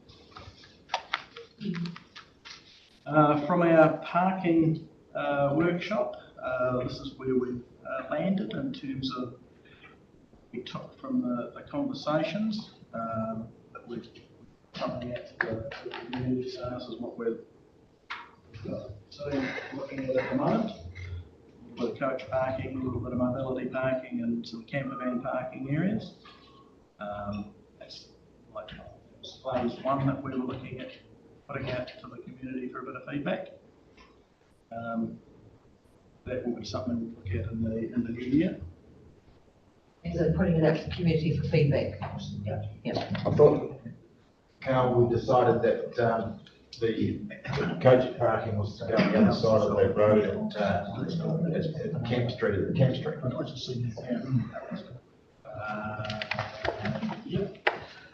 It's still there. Oh, you would go or would be installed there? There's nothing there at the moment.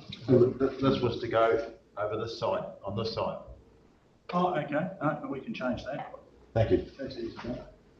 Mobility park and No, that's an additional mobility park.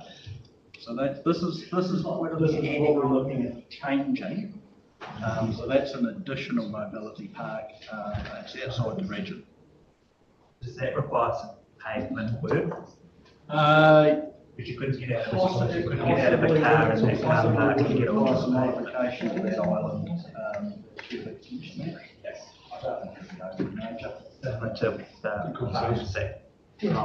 Yeah, something like that.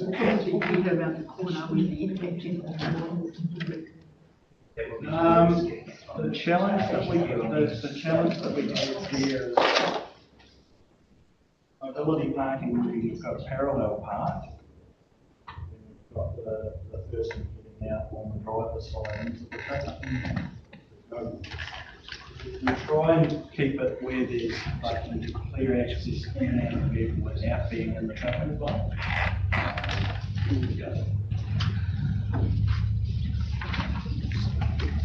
And lastly, I think it was the regional speed management plan. So based on some of the feedback that we've had from themselves, we've headed back to just the basics that we're looking at. So there's a couple of roads around the place that we're looking at changing based on the public feedback that we've had already. So we looked at doing a review of Canary Road in that main section.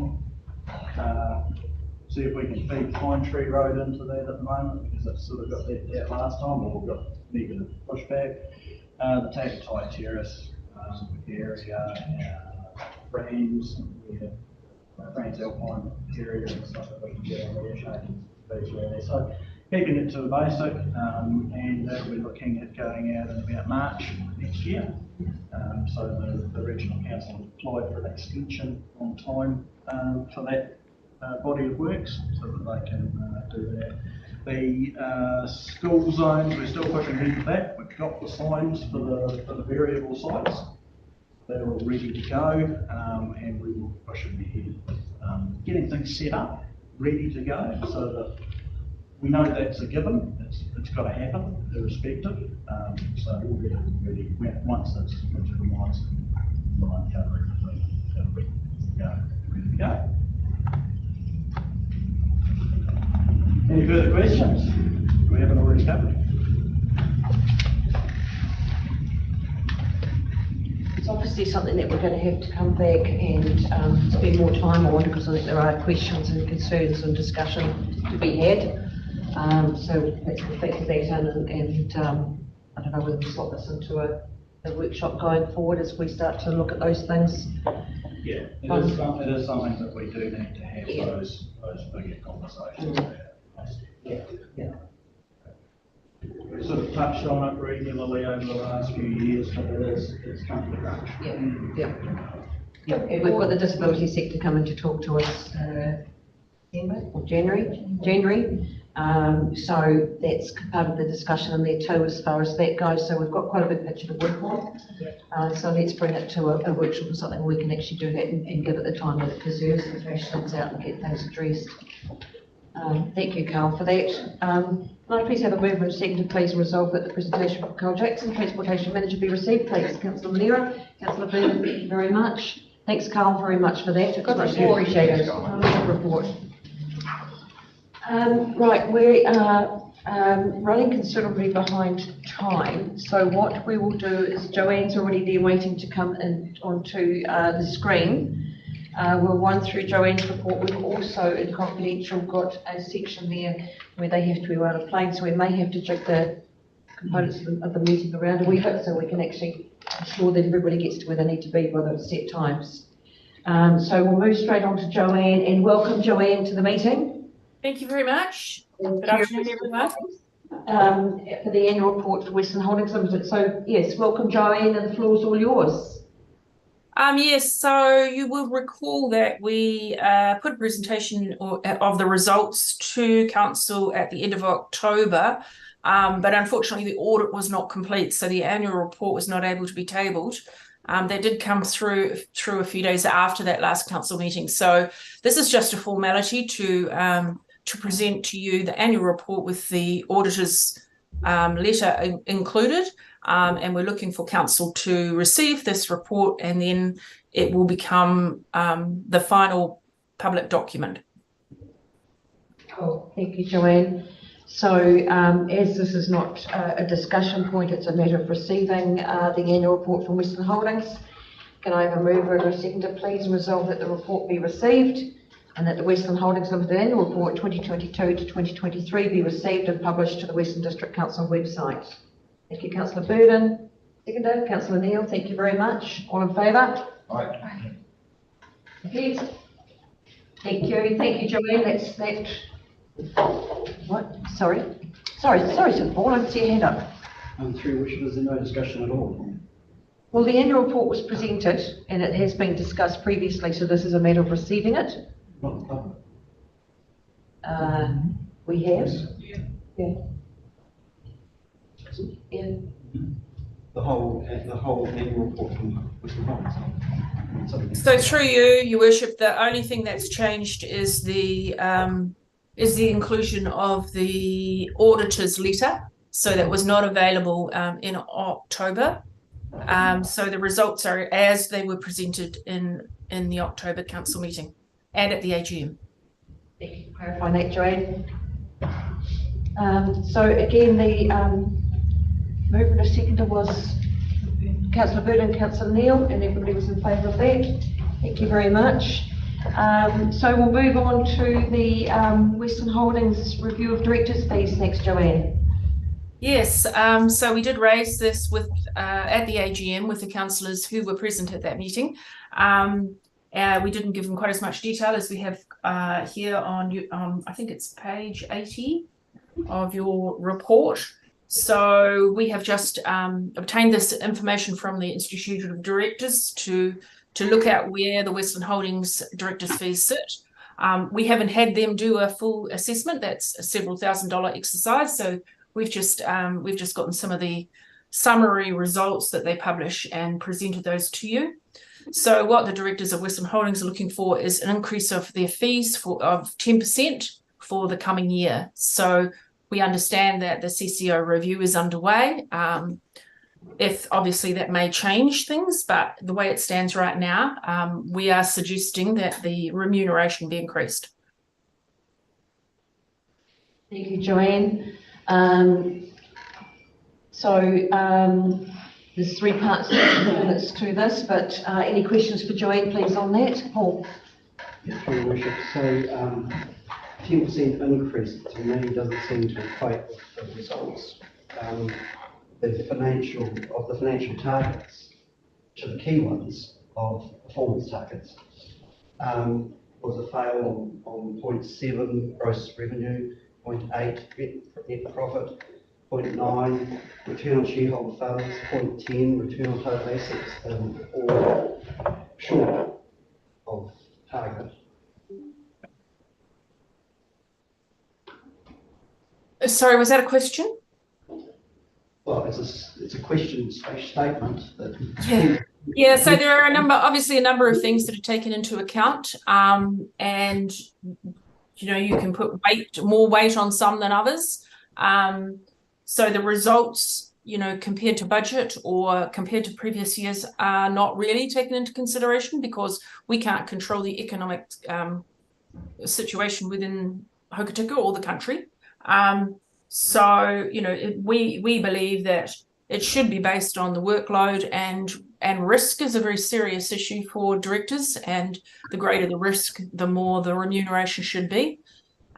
So we've provided a range of different scenarios and different information, and we believe that the 10% increase is reasonably justified at this point in time. But that a full review perhaps would be done next year after the CCO review, and that could be for all of the CCOs. Through Your Worship, would that apply equally to a private company that didn't meet its financial targets, that they would be asking for a 10% increase in shareholder? Yeah, potentially. It's not usual for salary to be linked unless there's a KPI agreed up front. Then it's not usual for performance to be linked to salary. As I say, for some CEOs, it might be part of their KPI performance measures. That's not usually the case with directors. Joanne? Through Your Worship, if you exceeded your targets, would you take credit for doing so, or would that be the invisible hand of the market as well? We'd absolutely take moral credit, but no, we wouldn't be seeking, that wouldn't be a justification for seeking an increase in fees at all. So do you take moral blame in this instance? Yeah, I guess we should be controlling what goes on in the economy of New Zealand. 3 little directors or a little CCO. Yeah, fair comment. Thank you, Joanne. Does anybody have anything further for questions for Joanne? Councillor Collier? I just don't think the review of director fees are appropriate in light of the review that we're carrying out. I think we should get that review tidied up and then address it. That's my opinion. Thank you for that, Councillor Collier. And while that is a point, it's not the director's responsibility that we're having the review we're having. It's something that we have asked for and we are following through.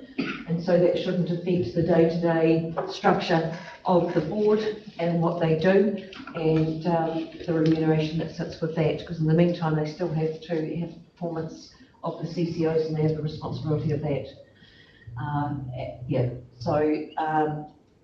Your comments noted. Is there any further questions, please? Yes. I'm not sure if this is the place to ask it. We're not going to talk about the annual report, but did highlight in there a large number of interested party transactions of the director. Is that something that also should be taken into account? You're talking about a totally different information and report, whereas this is talking about remuneration of the directors as opposed to structure within the entity. I think a lot of those were declarations of what they had done or been involved with, if that's what I think you're referring to, which I thought was actually admirable that they were recording that and recognising that. Well, I don't say it, I think it's required by law. Well, it is, but it's also, I mean, the declarations were there with nothing to hide, and they were out there for everybody to see. And I thought that was it was managed exceptionally well. The clarity is there. Your Worship, just to clarify, that's come from the annual report, and the annual report is consolidated, so that's Westroads and Destination Westland as well. And that I don't believe that there is any Westland Holdings directors who are providing services to Westland Holdings as a related party. So yes, there's some related party things go on with the other two CCOs, but Westland Holdings, we don't have to spend any money, so there is no conflict there. Thank you, Joanne, for clarification on that. And I don't think the remuneration for the directors has been covered of recent times. It hasn't been reviewed. So it's 2 years since Westland Holdings was done. That was done at the AGM 2 years ago, and then ratified by council. Yeah. That's what I was just going to ask. When's the last time it was reviewed? Yeah. So it's been a while. Yes. Yeah, okay. Thank you, Joanne, for that. Oh, no, just quickly, I've got no issue with it, by the way. I'm happy with it. Thank you, Francois. Right, so with that, can I have a move and a seconder, please, that we'll break it down, that A, the report be received. Somebody please move the report be received. Thank you, Councillor Burden, Councillor Casson. Secondly, the fees for the Westland Holdings directors be increased to 39,087 for the chair and 27,605 for the directors from 1st December 2023. And then with that, the directors' fees be assessed externally in 2024 if the current governance structure is retained. I have a movement to sector on that too, please. Councillor Casson, thank you very much. Councillor Davison, thank you very much. All in favour? Aye. Show of hands, please, because it's very quiet around the table. Against? 2. Do you want that recorded? Yes, please. Councillor Bear, do you want that recorded? Good. Right, carried. Thank you, Joanne, very much for that. Thank you, everyone. That permits that now to all that, the annual report in particular, to be on the website, and that tidies that up nicely. So thank you very much, and thank you for waiting. No problem. Thanks, everyone. Okay. Appreciate Bye. it. Right, being that it's 10 to 3, we'll move straight on to Cody for the financial report, please. Welcome, Cody. Good afternoon, Your Worship and Councillors. Through Your Worship, I present the financial report to 30th of October 2023. Just one thing of note, which is the debtors report on page 96. Focusing on that sundry debtors row, we have that's over 90 days bucket, the 1.8 million, over 1.7 of that for the Hokitika swimming pools grant. As previously mentioned, it was in July. And under the current bucket, for that sundry debtors row, we've got an additional 1.5 million for the Hokitika swimming pools grants, as well as another $300,000 grant related to the Carnegie building. All of those grants that I've just mentioned have been paid in November. Other than that, I'll take it as read, and through Your Worship, I'll take any questions. Thank you, Cody. Presuming everybody's read the report. Any questions, please? Through Your Worship. Page 91.9, the second point of that, maintenance of three water assets is collectively over 244,000. Is that a direct link to our decision to not fund three water depreciation this year?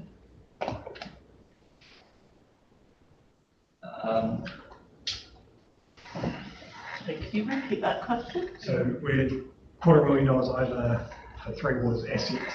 Is that being over budget? Is that a direct correlation from not funding three water depreciation this year? No, appreciation. We just had more projects. And, yeah. You.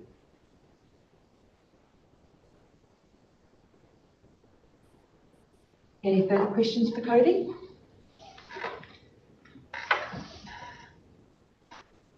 All right, I'll take that as a negative. For any more questions for you then? Nobody seems to have anything further.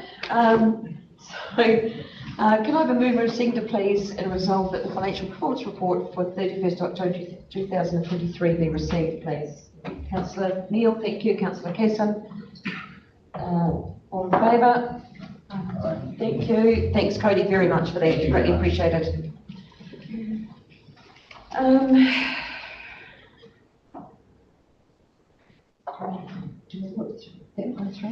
Yep. So Emma, we'll move on to yours. We're going to have to have an adjustment after this to the structure of the meeting, but we'll slot Emma's in now. So thank you, Emma, for that. Amendment to the adopted council vision. Good afternoon, Your Worship and councillors. I would like to take this report as read and ask through Your Worship if there are any questions.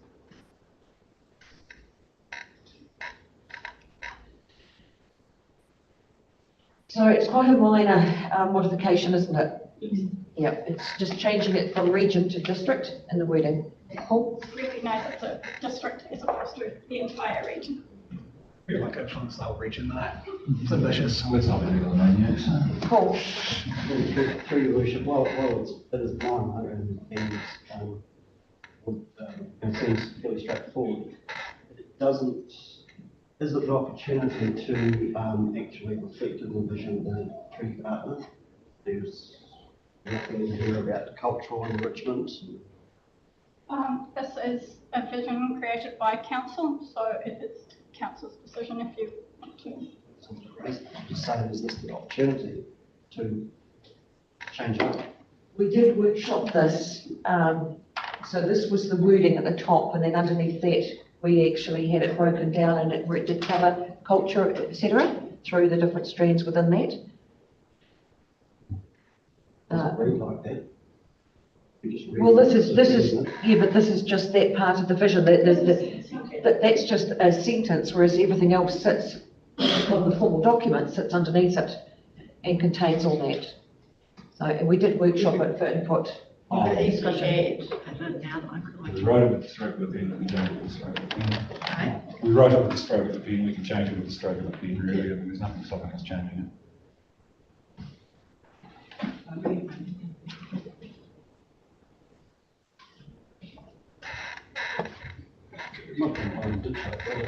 No. So how would you suggest that, Paul? Have you got a thought on how you'd word that? No. Then you can talk to it other than it's just thinking. In that overall, in that one sentence, I guess looking at it in that respect, we looked at it collectively as opposed to being disrespectful to anybody as far as being more specific, and then we broke it down to being more relative to everybody and respective of our community. To show meaningful commitment to tree department, actually reflect it in the vision, not just a dual name. I would thought the two go hand in hand.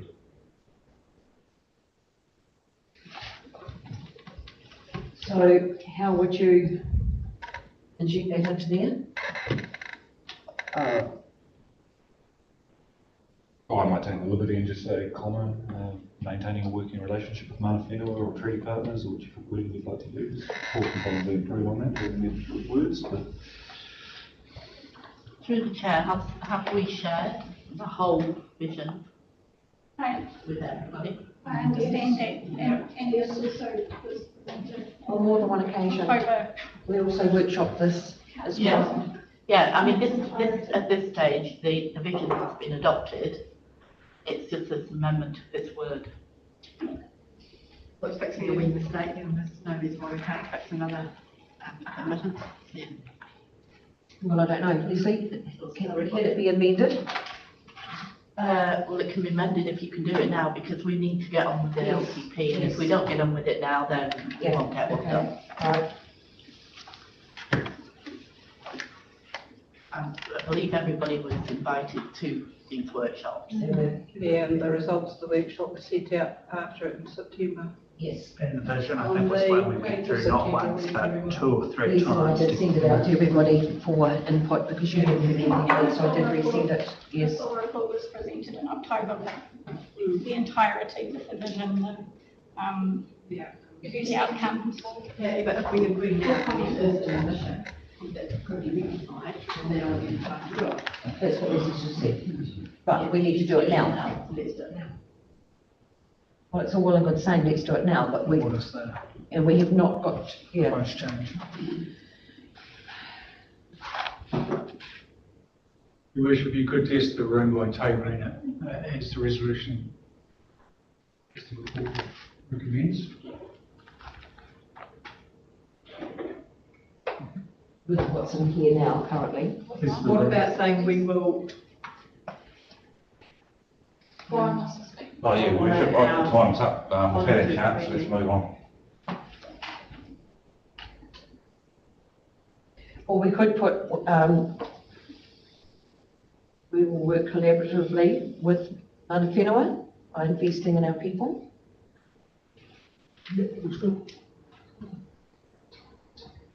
A simple part to put in front of it rather than try and regurgitate the whole sentence. Yes, I don't know that that's so much a vision. We've got more something like respecting culture. Something like that. Are you seeing that as something that's after environment, comma, before that and enabling investment? By investing in people caring for the environment. Right. So by investing in our people, caring for the environment. And respecting the Mana Whenua cultural heritage. Well, and investment, growth and development.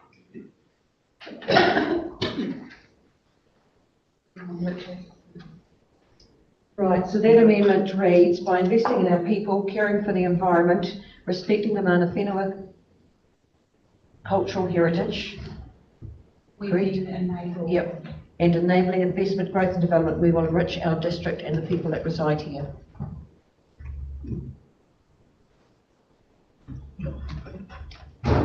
Right, okay, so Emma, you happy with that as an amendment to that? Yep, okay, so, no? No, can you just read that out again? Please? By investing in our people, caring for the environment, respecting the Mana Whenua cultural heritage and enabling investment, growth and development, we will enrich our district and the people that reside here. Yeah. Just testing the waters, and no disrespect intended, do we need the words Mana Whenua versus cultural heritage to encompass other cultural heritage as well? Or respecting the cultural heritage without Mana Whenua. What are you saying? Well, with respect, that doesn't respect. Yeah, that's what he's asking for. He's asked for that. So, and it's respecting the Mana Whenua cultural heritage. Okay. All right, can I have somebody please move that as an amendment to the vision? Thank you, Councillor Beard. Councillor Burden, thank you. Everybody in favour? Against? Right, so Guy, to have this correct, that's an amendment to the council vision. And that's been moved and seconded and accepted. You've got that. And so that's the report. We're just going to go back now. Can I have somebody please move and second that the report be received first and foremost? Thank you, Councillor Beard. Councillor Neal, thank you very much. And Councillor amends the council vision to read now, by investing in our people, caring for the environment, respecting the Mana Whenua cultural heritage and enabling investment, growth and development, we will enrich our district and the people that reside here. Right. Thank you. Sorry to be all. That's all right. It's important we get things right. As Leslie said, it's now is the only chance we have to do it before we get too far down the track. So if everybody's happy with that, it's lovely. Thank you very much. Right, so now, thanks Emma, very much. So now that we're on to 2 minutes past 3, we have a position where we've got a report that has to be gone into, which is in the, yes, so we are past the 2 hours time frame. So break for 5 and go into that, or go into it now? Go. All right. That just resolved. Yeah, so can I have somebody please Moved and second that we go over the 2 hour timeframe, first and foremost. Have you got that? Bernard? And that also too that we, somebody move and second that we go into the confidential second section of the meeting. Councillor Phelps? Councillor Beard, thank you very much. So I will adjourn for 2 minutes and allow disconnection from the Zoom before we reconnect into the second Zoom for the confidential excluded section of the meeting. And I'm sorry, Earl, we are just going to bump those things just back because we've got a time frame on